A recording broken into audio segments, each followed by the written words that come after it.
Once you had lots of objects in a design, it becomes important how you make selections of them. One of the first things is a shortcut to lock a certain element that you don't wish to make selections of. In this case, that is the background color.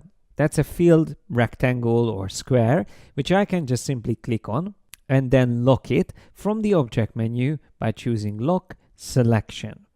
Worth remembering the shortcut is Command or Control 2. So by using that option, I will never be able to select that square in the background, which makes it easier to select other items. So if I zoom a little bit closer, I can, for example, select this cloud quickly. Although it's made up of two separate parts, I can make a selection by creating a rectangular marquee selection like that. Now I can move it easily around. The same thing applies to this cloud. Here again, it's made up of two separate elements, which I could divide if I wanted to, but if I want to move them together, I can just select both and now move it easily together. If I want to select, let's say, the flower and the cloud together, I can do a selection on them. Now, as you can see, I can move them together at the same time.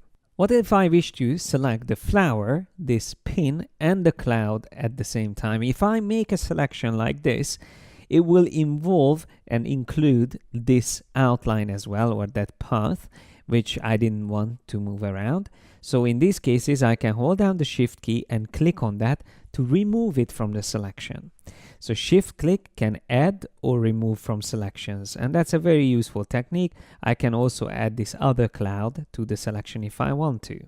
Similarly to saving a view, you can also save a selection. If I go up to the select menu, there I can find save selection, and it is almost like grouping object, but without actually physically grouping them together. So it will just be very easy to load this selection back at any time later on. I'm just going to call it items and then deselect by clicking anywhere outside. Now if I want to load that selection, I just come up here and I will find the items all the way at the bottom, which will immediately reselect a couple of items that we had before.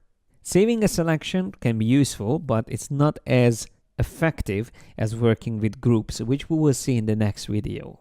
If you select a certain item, let's say this brighter part of the cloud, we can go up to the select menu and choose Same, Fill and Stroke, which means we can quickly select all the other items in this design that has the same fill and stroke colors. And as you can see, it selected all those bright details. Even the plane has some of those elements, and of course all these dashed lines in the design. Similarly to the select same option, you can also use another tool called the magic wand, with which you can again click on a certain part of the design and it will find similar looking elements. And if you want, you can also double click on the magic wand to refine the tolerance of this selection. And also you can change what you are looking for, similar fill colors, stroke weights, and even other options below. So if I reduce the tolerance, let's say down to 1, and then I try again, clicking on the same object, you will see now it will only select the exact same colored objects. I can do the same with this orange color here, and you will see again, it will select only the right half of all the orange colors in the design. Apart from the magic wand, there's also another great selection tool called the lasso tool. With this tool, you can make selections of objects by just drawing around them. So as you can see, if I wanted to select these objects very quickly, I could do that. And now if I want to move them around, I can do that. The only important thing about the lasso tool is that it works more like the direct selection tool, which means it will select only certain points of a design. So if I make a selection around this camera, for example, and select only half of it, that means only those points will be moved around, so not the whole shape.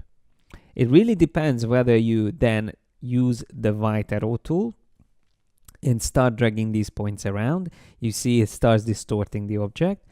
Or after the lasso tool, you switch to the selection tool and then start moving around your selection. because the black arrow or path selection tool will still switch to selecting the whole object. Also interesting technique is when you invert your selection. Let's just say we wanted to select everything but the sun.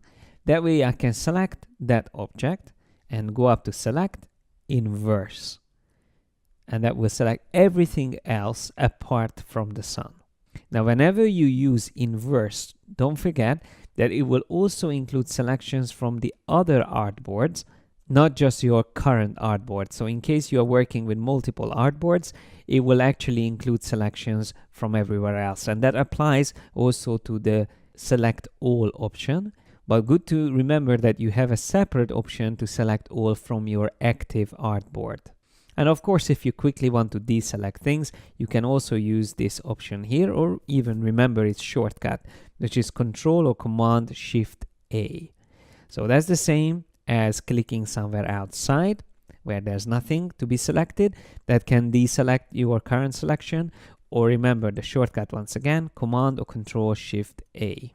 I also use this quite often.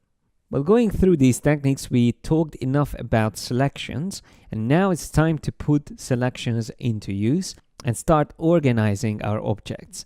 That's exactly what I'm going to show you in the next video.